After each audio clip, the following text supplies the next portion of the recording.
Here's my question for you. Is the pressure too high? I personally think the PSG won't even be a finalist. What do you That think? statement of yours is going in a teaser for sure. Dude, But anyways, no, because Costa joining them basically just highlights the sort of player profile they look at, right? People who can just irritate their opponents, punch them in their faces, and just keep at it.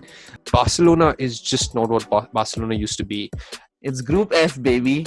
I think Unai Emery just loves the Europa League too much. Like, I honestly think they might tank and lose the Champions League to get straight into the Europa League as soon as they can. You know that we have. Oh, we're done with all the groups. We're actually done with them. Interestingly, that was pretty cool. Oh, I didn't hear Arsenal at all.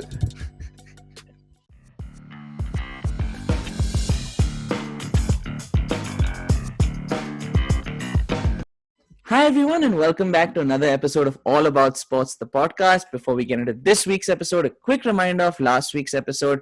We covered the Formula One season so far. It was a mid-season review, looking ahead to what we think the end of the season will look like, who will win, who will lose, and who's impressed us so far. But with that, let's get into this week. This week, the Champions League draws just came out this week, so we're all super excited at the time that we're recording. It's kind of fresh on our minds, so we wanted to cover it and discuss the teams who we're excited about, what are some of our predictions for how the Champions League is going to go. So that's the focus of this week's episode. As a quick reminder to everyone, this is All About Sports, the podcast. We're a podcast by the fans, for the fans. It's usually four of us. Today, there's just two of us on the call. We have Shubham Malu. Shubham, what's up? Hey, hi guys, to all our viewers and listeners, thank you for your continuous support. And with season 2 kicking off, last week, like Rishabh said, we've just covered F1 and now it is time for Champions League. So yeah, the Champions League draw is out and I think we'll straight get into it. Group A has Man City, PSG, Club Brugge and RB Leipzig. And I think that group is a solid group. I think it's perhaps the strongest group in terms of City and PSG being there. Their teams are scary, man. They're really, really scary. What are your thoughts on it? What do you think of Group A? No, you covered it perfectly, Malu. I think, one thing I've realized and I've started to find, especially with the last year, with the COVID hit year, there'll still be some continuation of that into this year. I expect there to be cases coming up, people to be going in and out. The teams that have the biggest depth are likely to be the most successful. And I think PSG, despite having so many heavy hitters at the top, also strangely have a good amount of backup, right? They have Icardi coming on the bench for them from a striker perspective. In a midfield perspective, they just brought in Wijnaldum. They already have Paredes, Marco Verratti, Rafinha, Ander Herrera. Their team is stacked. Pablo Sarabia, Julian Draxler. So they're a very stacked team. And then Manchester City, obviously, we all know for a while now, have so many people, especially with Grealish coming in this season, to back them up off the bench. So from a squad depth perspective, I think they're perfectly set to compete in 4 tournaments, right? Or maybe for PSG, it's 3 tournaments. They're perfectly set for that because especially with COVID, we know people are going to fall out. Here's my question for you. Is the pressure too high, especially on PSG? Because I find when teams build these super teams to deal with the Champions League, very rarely are they successful. Like I think Barcelona, when they had that trio of MSN, they won the Champions League 1 year. But other than that, they weren't like the phenomenal back-to-back force they were. I personally think the PSG won't even be a finalist. I don't think they have. Wow, I just feel man. Dude, there's too much randomness, man, and there's too much pressure. What do you think? That statement of yours is going in a teaser for sure. Dude, anyways, what I think is, see, when we talk about PSG, since their takeover, I think they've always had the project of winning the Champions League. I think obviously the Champions League is their biggest prize and an accomplishment they won, because winning the French league is no biggie. It's almost like a walk in the park for them. And now, somehow they lost it. I don't understand how they lost it last year. Yeah, that's true. That's true. But see, right now, if you look at the PSG squad, up front, you have Mbappe, Neymar, and Messi. If Mbappe stays, you have Neymar and Messi. Messi is a 4-time Champions League winner. I think Neymar is also like a 2 or 3-time Champions League winner. They've just gotten Ramos, who's again a 4-time Champions League winner. They have Di Maria, who's won it with Real Madrid. And I'm sure there must be maybe 1-2 players more who won it. So the idea is that PSG, they have players who've been there, done that. They know what it takes to win the Champions League, especially with Messi and Ramos coming to the squad. Those guys are like just like supremely elite athletes and who've won everything on the big stage. So I personally think PSG would certainly be favorites to win the Champions League. I actually see them going all the way through. If Mbappe leaves, then it'll be very interesting. If Mbappe leaves, then obviously they still have Di Maria, who's a fantastic player and can probably take on a winger position. But yeah, I think Mbappe, Neymar, and Messi makes them like such a strong proposition that if they don't make it to the finals, I think it's such a fail. It's such a fail. And on the other hand, talking about City, I think City last year they were finalists, right? Yeah, they lost to Yeah, Chelsea. City, Chelsea. Yep. They're finalists. They're desperate to win the Champions League. They have an amazing squad, and they just signed Grealish. Yep. They need a striker. They need a striker who can guarantee them like 20 goals, maybe. I don't think Jesus is cut out to do that. They missed out on Kane, missed out on Ronaldo, because obviously Ronaldo would always come to the red half of Manchester. But yeah, according to me, these two teams are the teams to look out for. And what is very interesting about Group A is, because this is my personal opinion, I think PSG and Man City are favorites. And in Group A itself, you get to see them compete against each other twice. So you'll get a very clear-cut understanding of which team perhaps has the upper hand. Absolutely. No, I think you covered perfectly, Malo. And I think the one fatal flaw for City is going to be their striker. I'm still taking to the bank PSG don't make the finals even. I'm just taking that. I think there's way too much pressure for them. But we'll see. We'll see, obviously, at the end of the season how it finishes. So it's probably a good starting point. There's not too much to say about RB Leipzig. I love RB Leipzig. They're a great young team. Hold on. Oh yeah, Yeah. we are still on Group A. But Yeah. I thought you were moving on to Group B, because Yeah. Group A between Man City and PSG, who do you think will finish first and second? I think PSG does finish first. I think they do finish top of the table. I think, like you said, in the group stage at least, I think them not having a proper striker will be City's Achilles heel. And I think it'll show up in the group stage. I think they'll start to make up. I also think their squad's in a bit of haziness because they've been trying to get Harry Kane. They're obviously trying to get Ronaldo. And so I think their squad was a little bit, shaken up because of that. So I think they'll have some trouble in the initial stages, but I'm sure they'll recoup it as they get to the end of the group stage and go into the knockouts. But I think PSG will take the group stages. Yeah. So And I also feel with City, I think recently Pep announced that 2023 is when he wants to take a break and perhaps leave City. So he has 2 years left. And I'm sure like these 2 years, the only goal he'll have is to win the Champions League. Because otherwise it does raise a lot of questions on Pep's ability as a manager also, because other than his amazing success at Barcelona, which is obviously down to the amazing squad he had, he's not won it with Bayern. And if he doesn't win it with City for the next 2 years, then that raises questions on Pep too. So I think he would be desperate to win the Champions League. I think what he's thinking is hopefully he sees PSG enough that he can be their next manager. I think that's his next step for him. I think that's his next move. But with that, let's go into Group B, because Group B has the Spanish champions this year: Atletico Madrid, Liverpool, Porto, and AC Milan. I think both of us know who the favorites in that group are. I think Atletico Madrid, and Liverpool. What are your thoughts on Liverpool, Malu, specific? Because Liverpool's a bit of an interesting team. They haven't made a whole lot of moves in this offseason. They're largely a consistent squad from last year. The big benefit is they just have people returning from injury, right? Hopefully, if Virgil van Dijk can stay in consistently, and Alisson stays in consistently, they don't have to, sub in either of those positions. They should be hopefully good, right? Can they make a run in the Champions League? Because they do have, I feel like they play the kind of style that tends to be successful in the Champions League. What do you think about Liverpool this year? With Liverpool, it's very it's not interesting. I just don't understand. If you think about it, in the last couple transfer windows, they haven't spent big. They haven't gotten any world-class player, or as a matter of fact, they haven't changed up the starting 11 too much.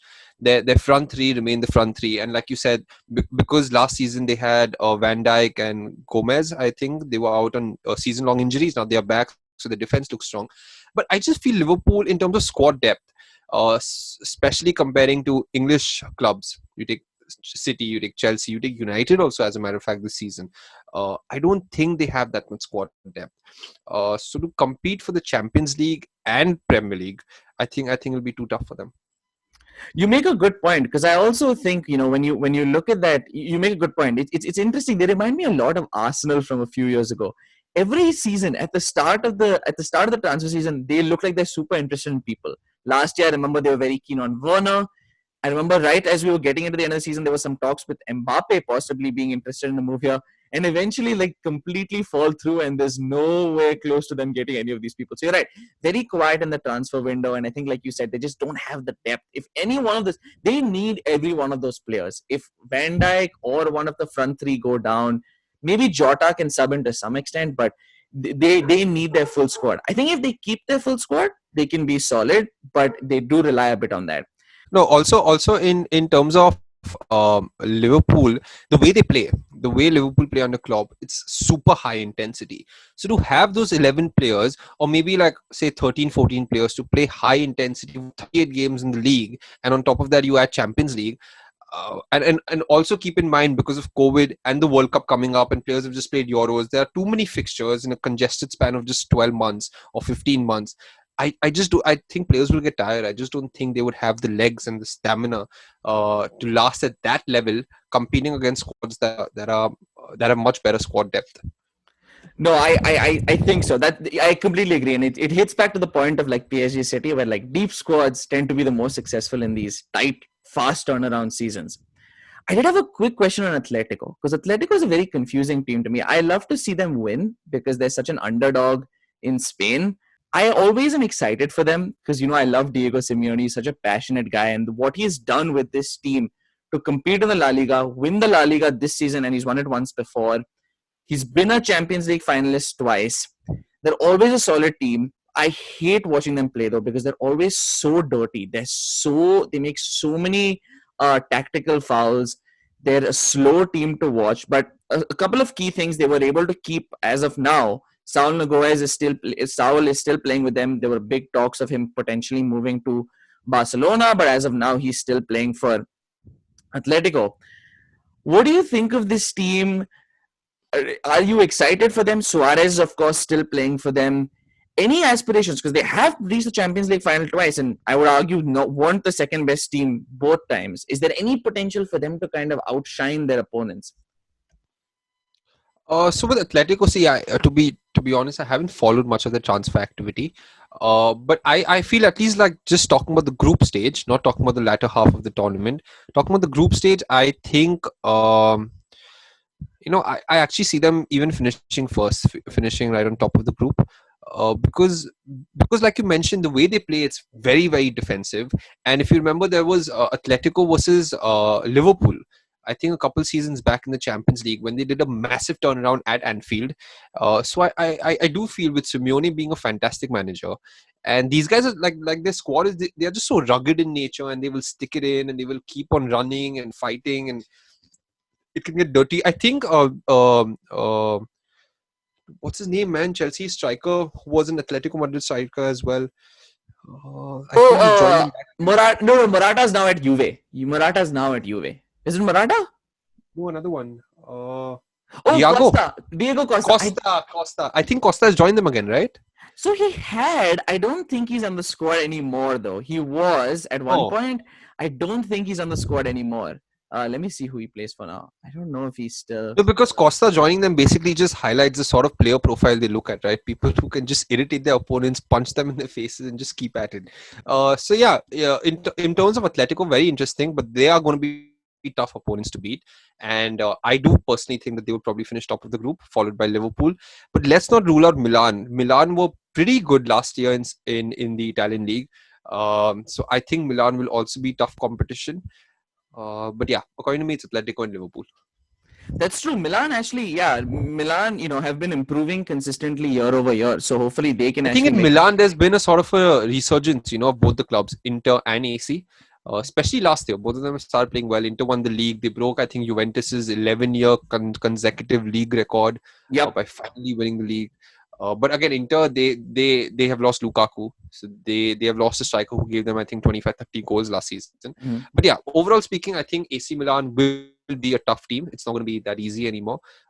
So Group B is extremely difficult, and it'll be perhaps one of the most interesting groups. No, I was going to say, I'm going to copy on this one too and say Atletico probably beats out Liverpool. But I think Liverpool goes further on in the tournament. But I do think Atletico beats them in the group stage. We're gonna not gonna cover Group C in too much detail because it's not too many big teams, but just so the everyone knows, Group C is Sporting CP, so Ronaldo's boyhood club, Borussia Dortmund, Ajax, and then Besiktas. So it'll be an interesting group, but obviously no huge hitters, especially now Borussia Dortmund losing Sancho, no real big hitters. Thing I see in Group C before you jump into Group D is it'll be very interesting to see how many goals Haaland gets in the Champions League, because that guy has been on fire since the German league has started. I think for Dortmund also, first game he scored a hat trick, and he's just 20 and he has like some real firepower in him. So the only thing interesting about Group C would be personally for me is to see how Haaland plays with Dortmund, and potentially if Dortmund goes further into the tournament, he could even be top scorer of the Champions League. There's potential. The big question for me is whether Haaland is there through the season. I think he survives this transfer market, but I have a suspicion by Jan he'll be gone. I think the squad depth at Dortmund's so weak now, and there's so many teams hungry for a good number 9. I can't imagine Real and City aren't able to snap him up by Jan. But even if they snap him up in Jan, yeah, I don't think he can play Champions League because he'll already be registered with Dortmund, and you can only be registered with one club in the season. So that's yeah, a good point. I don't think he will be of any use if anyone signs him in Jan. That's a good It's point. either now or it's next summer. That's a good point. That's a good point to keep in mind. That is a good point to keep in mind. But that moves out to a good transition point for Group D, because it's both teams we've talked about. Group D is Inter Milan, Real Madrid, Shakhtar Donetsk, and Sheriff Tiraspol, who I don't know. They're a Moldovan team. I do not recognize this team. I've never heard of them. Never heard of them, man. I have no idea. One prediction I can make for Group D is that Sheriff is finishing last. I think that's an easy one. Honestly, if they trump one of those, even if they finish third, I think that's a big enough upset for them. That'll be a pretty impressive outing definitely for them. But this is an interesting one, because I'm very interested by this group specifically. Like you said, Inter Milan, right?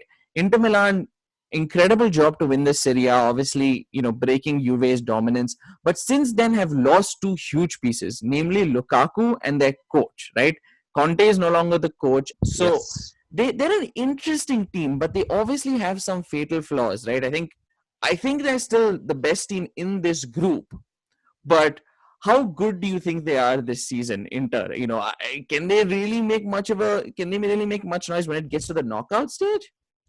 See, I think you've pretty much covered it up. When you talk about losing Lukaku, you lose a player who got them like 25-30 goals last season and was the second highest goal scorer in the league after Ronaldo. And then you lose out on a manager like Conte, who I think in the span of 2-3 years made them champions and broke the stronghold that Juventus had. So I don't know. You know who the new manager is? For Juve? For Inter? For Inter, who the new manager is? Inter? Inzaghi. It's Inzaghi. Yeah. Inzaghi. So again, see, Yeah. you have Inzaghi out there who doesn't have that much experience. It's like having Pirlo in Juventus last season, who did not have that much experience and they didn't have the greatest season. And now you have Inzaghi. Again, he's a legend at the club, but doesn't have that much managerial experience and certainly nothing close to Conte. So I think it'll be very interesting to see how Inter perform. I don't think it's going to be as easy as it. I wouldn't say it was easy last year, but they perhaps won't be that dominant like they were last year, because Conte is a master tactician and a great coach. Even when he was in England, he made Chelsea win the league. So yeah, it'll be very interesting to see how Inter perform. And moving on to Real Madrid, I also think Real Madrid in the last few years, they haven't really lived up to the height that they had of winning 3 Champions League back to back. They have got Ancelotti back, who helped them win La Decima, which is the 10th Champions League title. But they have lost Varane. They have lost Ramos. They have lost their centre-back pairing. They have Hazard, who has not performed since the time he signed.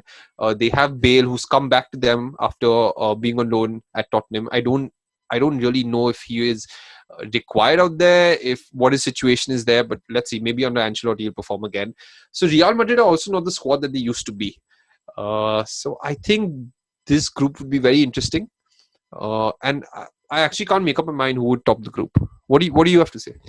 I think Inter finishes on top. My general opinion of the Spanish teams, which is so funny because they've been such a dominant force, Real and Barcelona especially, and even Atletico to be fair in the Champions League have been such a dominant force. But Real and Barcelona are now so handicapped by the regulations in La Liga.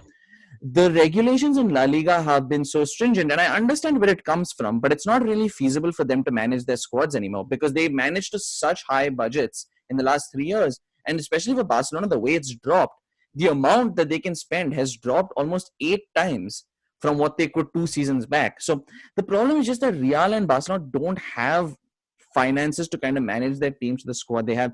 And like you exactly said, right? You perfectly said it, Malu.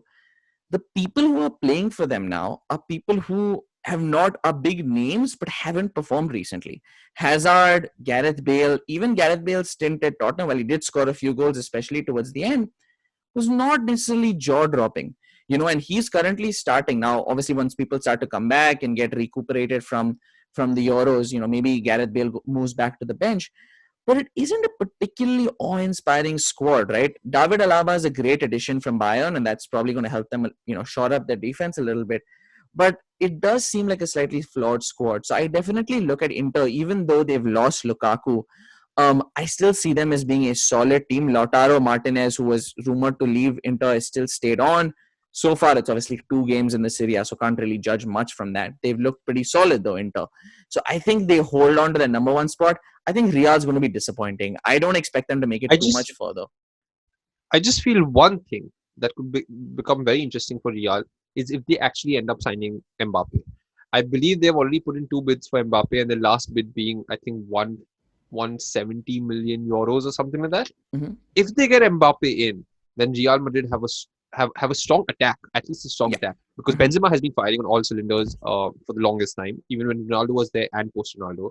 Now you have Mbappe, and if they can fix the other wing with Bale or Hazard, so I think that's a strong front three, and they have good midfielders in Modric and Cruz. So yeah, if they get Mbappe, then I think they are a squad again who would at least hopefully make it to the quarterfinals, I guess. Yeah, with Mbappe, that'd be a game changer. But I think with this squad, I'm Yeah, thinking round of, I don't know. I don't think they make it too much further in the group stage. They get out of the group stage and then get knocked out, in my opinion. yeah. So that leads us into another pretty big group, name-wise a big group. We got Group E, which is Bayern Munich, FC Barcelona, Benfica, Dynamo Kiev. I really want to talk about Bayern because I think in all the hype and hoopla of Messi moving to PSG and City trying for Harry Kane, and Ronaldo, we've kind of forgotten about Bayern Munich. But Bayern Munich have made some two, to me, incisive and decisive moves this season. One, obviously, with their coach now becoming now moving Hans der Flick becoming Germany's coach, they bring in Nagelsmann, who is I think one of the most touted young managers in the world and definitely in the Bundesliga. And they bring in a really smart signing of Upamecano to shore up their center back position, especially given they lose Alaba to Real Madrid. So Upamecano is again such a highly touted defender rather, center back, proven, year up, for a few years now at RB Leipzig, how good he is. I think this team is being underrated. They have so much talent. We know what a goal machine Lewandowski is.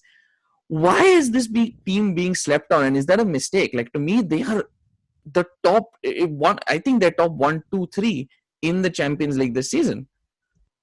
And let's not forget. I think they won the Champions League 2 seasons back.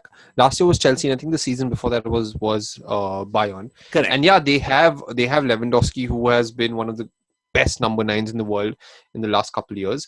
And they have made a good signing. But yeah, they've lost Alaba, they've lost Boateng, they have lost the manager. So, and I just feel the reason Bayern is not being talked about so much because all these clubs, let it be the Italian league, the German league, the Spanish league, they have been hit because of COVID, and they've not been able to spend money, and they've lost players. While all the English clubs, they've gone out there, spent money, they've brought in new players. PSG has signed Messi, and Juventus, Ronaldo has gone, he's come to United. So I think people actually you're correct. I think that's the reason perhaps Bayern is not being spoken about much, but they have a good squad, and especially given that group, I personally see them topping the group because Barcelona is just not what Barcelona used to be. And now that they have lost Messi, just like such a sucker punch for them. And I actually don't think like Barcelona will probably make it through the group, but I actually see them exit even in the round of 16 because they're just like a bad team right now, man. There's something seriously wrong with them. I think this is a group where there's a good possibility for an upset, and it has to be Barcelona. Barcelona is definitely the weak link. I look at this squad. I was looking at the squad for Barcelona before this call, and the one thing that just comes to mind for this squad is just it is such a shored up team. It is such an old team. Like these are people who were really good at one point, but I think are completely out of the element anymore. Right? You've got Gerard Piqué. You have you have Busquets, Busquets, Miralem Pjanic, Coutinho, Griezmann, who's Griezmann, highly inconsistent, Aguero. Aguero, and the one thing they've tried to sign. I think basically the entire responsibility for Barcelona will be shouldered on three people. It's going to be Ansu Fati. It's going to be Pedri, who seems to have just an unbelievable motor. He's like able to run basically tournament to tournament to tournament. I can't believe he played the Euros and the Olympics. But anyway, he Pedri. And then I think lastly they're going to rely on, hopefully on the defensive end, like someone like Sergio Roberto is still relatively young, maybe. Oh no, Sergio Roberto. Sergio Roberto is pretty old. Serginho Dest, maybe someone like that, just shining for them on the defensive end. But other than that, this team is so old, and it just isn't looking like a team that's going to be competitive. In a Champions League where we're saying there's so many stacked teams, right? They just don't seem like they're completely out of the element. And I just want to do one quick moment of completely crapping on Memphis Depay. I don't understand why this guy is valued so highly, and maybe it's because of the sampling error of the games I watch. He is always rated so highly, but I think he just is not. I think he's got good ball control and he does a reasonable number of tricks, but I think he gives you all the useless things that Neymar does. Like he does this bunch of trickery like next to the corner flag in positions that are completely useless and is not a great converter. I know he had a good season with Lyon last year, but I think he's such an overhyped player. And when I've watched him, it's been with Manchester United. I've watched him when he's played with Netherlands. I think he's a highly over bloated and over touted player that I think is not really going to contribute much to this Barcelona side. And losing Messi and substituting with Kun Aguero, who's a great number 9, but is definitely not at his prime right now. And Memphis Depay is a problem, and they're going to suffer. Again, it's some amount of it is just the La Liga regulations. They don't have the money to do much, but it's going to be a disappointing Barcelona. I feel sorry for Koeman to, I don't know if this is what he signed up for when he signed with Barcelona. Oh, I absolutely agree with you. Barcelona, their team currently is not a cohesive team like it used to be in the past. It is a team that totally depends on one guy having like a freak moment and producing like individual magic and winning something. But again, I don't see too many players able to do that because Depay, like you mentioned, is very frustrating. His end product is absolutely, I wouldn't say zero, but it's not there. And all that trickery, if you don't have end product, it counts for nothing. Aguero, someone who's massively injury prone. When he plays, he can play really well, but serious injury problems. And then they have an aging squad. You have Dembele, who you've paid like God knows over 100 million. Again, injury prone. So yeah, I just think Barca are going to struggle a lot. And yeah, you're correct, man. Could be one of the upsets also. You never know if Benfica finish second in the group. I completely agree. This is one where I think, like I said, there's some upset potential. That was Group E. Malu, we're getting into it. It's Group F, baby. I know every United fan is on an absolute high this week because of a certain Ronnie who's returned back to the Red Devils. Let me quickly go through who's in that group. You have Villarreal, Manchester United, Atlanta, BSC Young Boys. Malu, I'm completely handing it off to you. This is your team. What the heck is going to happen in United this season? They have they have a Galactico who loves winning Champions League trophies. What is going to happen with United this season? And try to keep personal bias out of it, dude. No, fair enough. So, like, just talking specifically based on this group, I think on paper and in reality, United should be winning this group easy, hands down. I don't think Atlanta or Young Boys is going to be much of a competition for them. Villarreal, again, I don't think should be a competition for them, and especially considering the fact that we lost to them in the Europa League final last year, which was a massive disappointment. I think the boys should be fired up to go and beat them twice, home and away. So I potentially see United sailing through this group, and keep in mind the kind of squad depth that these guys have. It's unreal. They have talented players in every single position. They have talented players on the bench who can come on anytime. And I think in the Champions League this season, if you're still allowed 5 substitutions a game, United is a scary squad. It's a scary team. So because you said you should not be like biased, I'll try not to be biased, but I actually feel 6 games United could potentially get 18 points, or we could easily get 15 points and above. I really see that happen. And I would say out of all the top clubs that we've covered till now, United have perhaps one of the easiest groups, if not the easiest group, considering their squad power and the kind of players they've brought in. And also, like you mentioned, man, we've had a very good transfer window. And to be very honest, it's been a very long time since United have had a good transfer window. There have been windows where we've just spent crazy money, gotten big names, but not really thought about how they will fit into the squad. But right now, we've actually got players who have improved the squad. We needed a centre-back. We got Varane. We needed a right winger. Finally, we got Sancho. And we've needed a right winger for the longest time, man. And we've got Ronaldo, who, see, to be honest, we did not need the number 9. But getting a player like Ronaldo who can still guarantee you perhaps 25 goals is massive. And obviously, Ronaldo has other reasons also. It could be political, because you don't want City basically getting Ronaldo and getting ahead of United. It could be commercial, it could be whatever.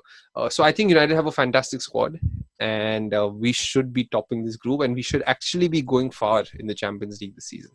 I hate to say it, but I also think, I discussed a lot with another friend of mine, which, what are the kind of squads that do well in the Champions League? And I really think, for whatever reason, pace is a huge thing in the Champions League. It's almost like FIFA, but teams that are able to play a pacey style of football, I think typically tend to be pretty good in the Champions League. There are very few, I think, possession-heavy teams that have been super successful. Barcelona is the exception, but Barcelona was just such an exceptional possession team that they were an exception. And I think United has that this season, right? You attacking-wise, when you talk about, you have Ronaldo, Sancho, Cavani probably coming off the bench, Rashford, who had 6 goals in the Champions League last season. There is a real force to reckon with. So I hate to say it, I still don't see them as a top 3 team in the Champions League. But again, the beauty of the Champions League is almost It never. surprises you. It surprises you. I don't know how many times we've ever had the number 1 and number 2 team in the reach, at the start of the season, squad wise, reach the finals. It's not a common occurrence, because a lot of times also they might meet each other at an earlier stage. You might just get a good bypass to the finals. So as long as United, get maybe a decent route to the finals and a little bit of luck, there's a good chance they might actually make it through. Because I love that. I hate to say it, but I really like the look of their squad this season. And also for me, I think United, I think quarterfinals should be pretty much autopilot mode for United, because this group is an easy group for United. Last season, we didn't even make it through the group stage.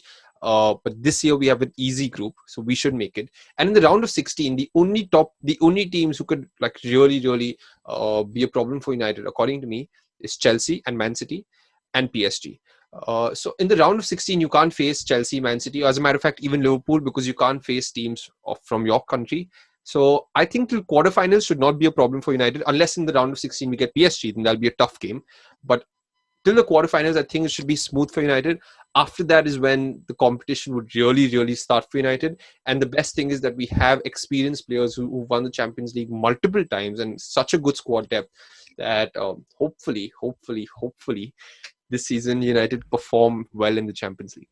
I will. The one thing I will say is I actually see this as a little more of an interesting group. I still think United is the best team in this group. I definitely see them finishing on top. But I think this could be interesting, and here's why. Atlanta is an interesting team to me because, when we talk about teams that are similar in that sense, right? Fast teams that can cause problems by their pace. Atlanta is that. They actually had a decent season last year in the Serie A. They finished third in the Serie A after Inter Milan and AC Milan They're a very fast squad. I think after that, their performance in the Champions League a couple of seasons back, everyone became kind of a Gasperini fan and a Gasperini fanatic. A fanatic. They've largely kept their squad the same. I'm so impressed by Gozens, who had a great Euro, still with the team. So I think they could give a bit of a challenge, and I think they might especially compete with Villarreal for that second spot. I also think they could be a challenge for United. Again, I still think United wins the group, but could be a bit of a challenge for them. And I think Villarreal too. They've had a great season. Obviously, they're a solid. They obviously won the Europa League last year. The only reason I think they could be the team that drops out is I think Unai Emery just loves the Europa League too much. Like, I honestly think they might tank and lose the Champions League to get straight into the Europa League as soon as they can. We're almost at the end.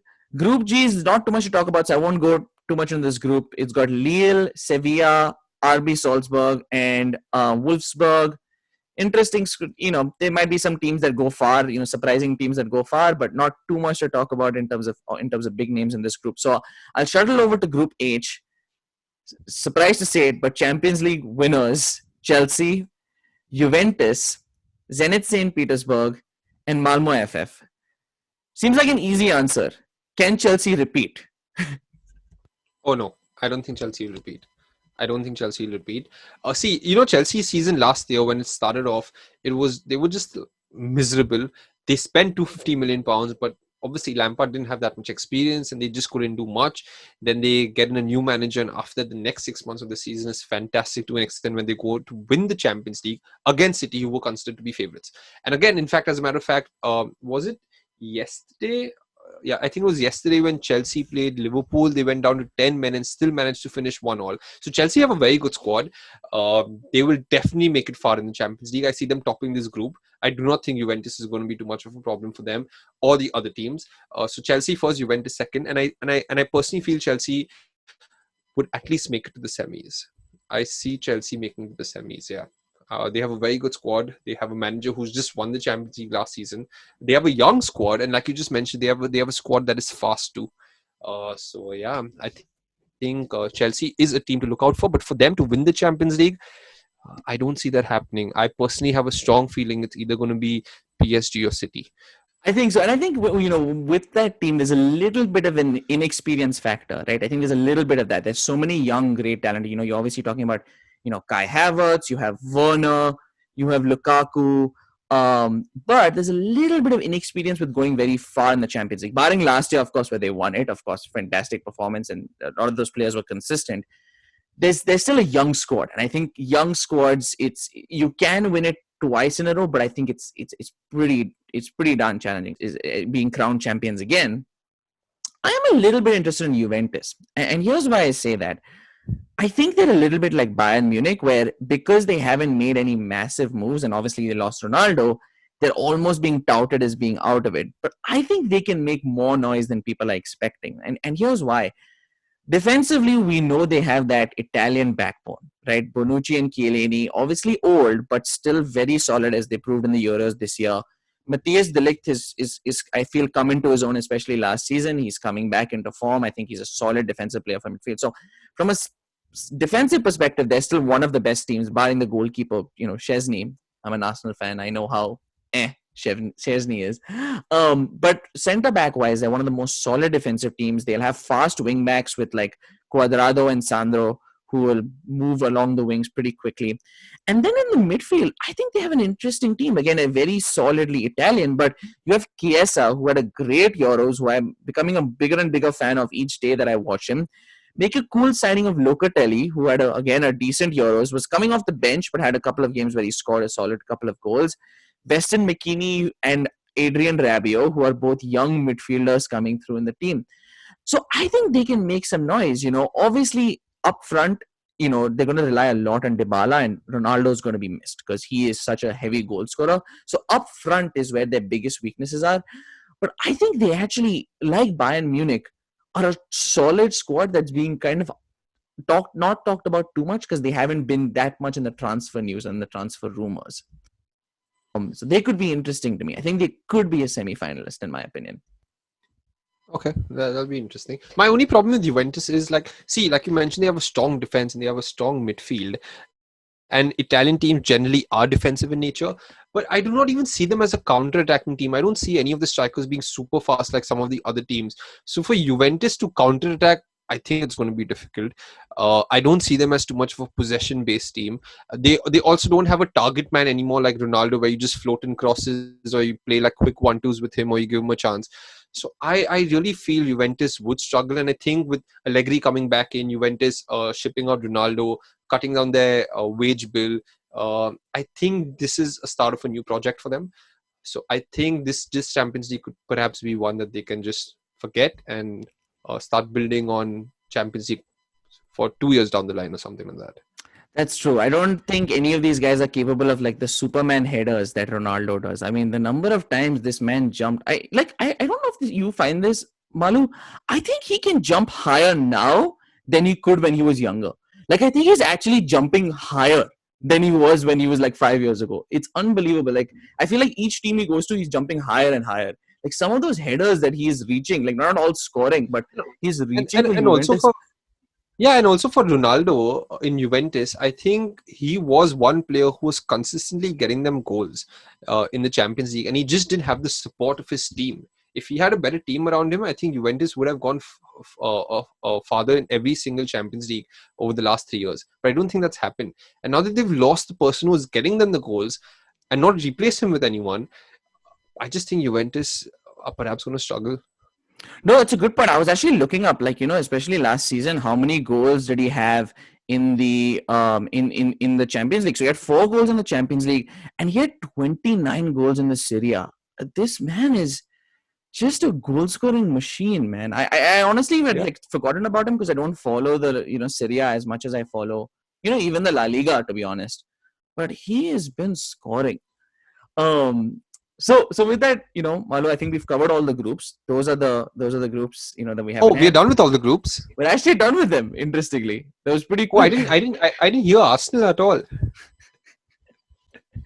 Oh boy, you're I not just gonna had hear to, man. Arsenal. I just No, had to. I mean, I don't think we're gonna hear Arsenal. I don't know. We shared this message in our group chat, but at this point, Arsenal fans were mocking City fans by saying, "City, you're not special. We lose to everyone." Essentially, I don't think we're gonna be seeing Arsenal in the Champions League or Europa League for a while. Y'all are not in the Europa League also, and this is like a genuine question.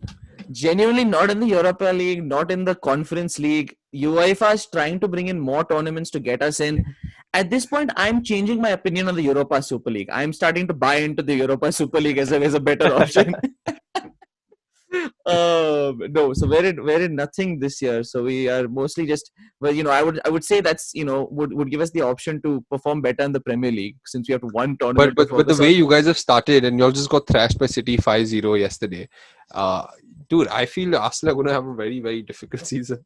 It's going to be a long season. It's going to be a long season. I think I've unsubscribed to any subscriptions that do Premier League. I'm just focusing on. I'm just switching to PSG at this point. But with that, Malu, I have a couple of questions. So, a couple of predictions for us before we wrap up this episode. A couple of quick predictions. Number one, who are one of the underdog teams that you think will go far? I feel like every year there's some team that goes further than you expect. If it's an RB Leipzig, Atlanta 2 seasons ago, is there a team who you think, like an underdog team, a relatively unknown team, who you think could go farther than you expect, maybe even reach the semis? No, that's a tough call, man. I'm not quite sure which team could go to the semis. Uh, I just have a feeling that Dortmund might perform well in the Champions League, and that's only because of Holland. I think that guy's an amazing striker, and he can score goals out of nothing. So I have a feeling that a team like Dortmund could. I don't know about semis to be honest, but I think they could perhaps bring about an upset, and they could perhaps go on to the quarterfinals, and then let's see, maybe beyond that. That's fair. Semis is a bit of a high. That's a bit of a high bar to cross. But yeah, I agree. Like quarterfinals. My team is actually interestingly the team that we talked about, which is Villarreal. But as long as they don't tank under Unai Emery to just go to the Europa League, I think they have an interesting team, right? They've got some solid defenders in Pau Torres, Raul Albiol, who are obviously Raul Albiol's old, but he's still playing for Villarreal. I think he's still a solid right back for them. Pau Torres, who's now a Spanish like starting centre back for Spain. And then I think they have that X factor up top, which I think is Paco Alcacer. I think he's this weird player who's like relatively unknown, but a guy who just gets goals. He reminds me like of a cheap version of Raul. Like he's not a super fancy player, but he gets goals. Like he's in the box and he gets goals. Last season in the Europa League, he was really effective. I believe scored against United in the finals. I might be mistaken though. But just a solid like X factor. So I think he might be a bit of an X factor that could get them over to the quarterfinals. But probably not too much further. Maybe semis, but I think that's about it.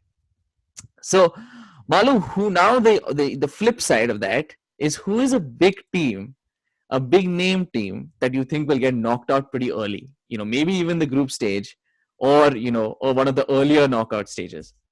I definitely think it's going to be Barcelona. I do not see Barcelona progress well in this tournament. So yeah, I think it will be. Which are the other big teams? Are we counting AC Milan and Inter Milan as big teams, or are we not counting them as big teams? Let's count Inter, maybe not AC. Let's say Inter. Yeah, I would put them in the same category as Barcelona. I think both of them are going to be knocked out pretty soon. They should make it through their group, but I do not think they will go beyond the round of 16 if they get one of the top teams. If they get some not such a big team or a difficult team, then yeah, I think they would make it further. But if they get one of the top teams, I do not see Barcelona or Inter make it beyond the round of 16. I actually am going to agree with you on that. I was thinking Barcelona as well, but just to give a different answer. And this is ironic because I'm completely flipping stance from what I had earlier. You've almost convinced me of this. I think Liverpool might be a surprise exit in the group stage. Like you said, they've got AC Milan. I don't know how good Porto is anymore. They've historically been a decent club. So I think they might actually be a team that potentially even gets knocked out in the group stage. You've almost convinced me of the fact that if they keep their 11, this is a weird thing. If they maintain their 11, I think they could be a finalist. If they don't, which I think is likely because just every team has injuries nowadays, that's just the way that things go. I think they could be an early knockout, potentially even in the group stage. One thing I'd like to touch upon Liverpool Yep. before you ask me any further questions is, there was a very interesting analysis of seeing. I don't exactly remember the numbers, but there was a very interesting analysis of seeing where this analyst was talking about the front three of big clubs. So, like for example, in Real Madrid, you had Bale, Ronaldo, Benzema. In Barca, you had Suarez, Neymar, and Messi. With United, there was a time when we had Tevez, Rooney, and Ronaldo. So basically, these front three are always cycles.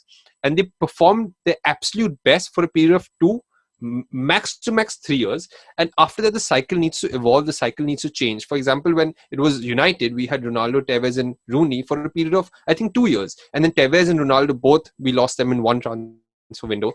With Bale, Benzema, and Ronaldo also, it was, I think Bale came in a little bit later. Ronaldo and Benzema were already there. And then Ronaldo moved on. With the MSN trio, also Neymar moved on to PSG. The thing with Liverpool is they've had Mane, Firmino, and Salah. I think now this is their fourth season or fifth season together. Fourth season, I think for sure. I don't know about the fifth season together. Right. But the fact that they've been together for such a long period of time, based on stats and numbers, is actually stacked up against them. The trios work best for a period of 2, max 3 seasons, and beyond that, it generally doesn't work very well. So now these are all numbers, and I forget the source where I got it from, so I could reference that. But if we are just going statistically, I think the trio might not even perform that well. So if that doesn't happen, and Liverpool managed to maintain their starting 11 every game, but the trio is not firing the way it used to, so yeah, you are correct. Liverpool could be an early upset. That's a great point. It's an interesting thought process. Now that I think about it, you make a really good point because I'm trying to think of them that, the teams that have been able to maintain those over a long period of time. There aren't a lot. I think they might look to Diogo Jota. I keep forgetting his first name, but Jota, to maybe infuse some fresh blood and maybe sub in for Firmino. But that's a good point. They do look like it's almost like people now know what they do. They know what they do and they know how to deal with it. So it's maybe it's gotten old almost. But with that, Malu, the big question: who will finish off as finalists? Who will be the finalists of the Champions League, and who wins the Champions League this season? Finalists. I would like to believe the finalists are going to be PSG and my heart wants to say Man United. My head is telling me that I think it's going to be PSG and Man City. I think the semi-finalists would perhaps be Chelsea, United, Man City, PSG. And I have a feeling that it's going to be PSG and Man City. And I think if, again, subject to Mbappe remaining at PSG, if that happens, I actually think PSG will finally win the Champions League this season. So I'm gonna stick with my guns because I've been given PSG so much hate already. I'm gonna stick with my guns and say they don't even reach the finals. I think they reach the semis and get knocked out in the semis in some bizarre fashion. I think Bayern reached the finals. I really like this Bayern squad. I think Leva is just unbelievable. And I'm gonna go with you on the other finalist, which I think City. I think City makes it again. And I'm gonna actually say Bayern are Champions League winners this season. Hopefully they don't disappoint me, just get knocked out on the group stage. But I think that's my prediction. But with that, I think that's the end of our episode. Just a recap of the Champions League so far. If you're interested in the Champions League, follow the Champions League. Do leave us comments who you think will win, who you think the winners could be, who you think will be disappointments, or any other comments. Also, let us know via DM, via chat, however you want to let us know, via comments. Any other topics that you want us to cover, any other sporting events that you want us to look at. That's all for this week, but we'll be back with you next weekend with another episode. So take care, stay safe, and have a great week. Bye. Bye, guys.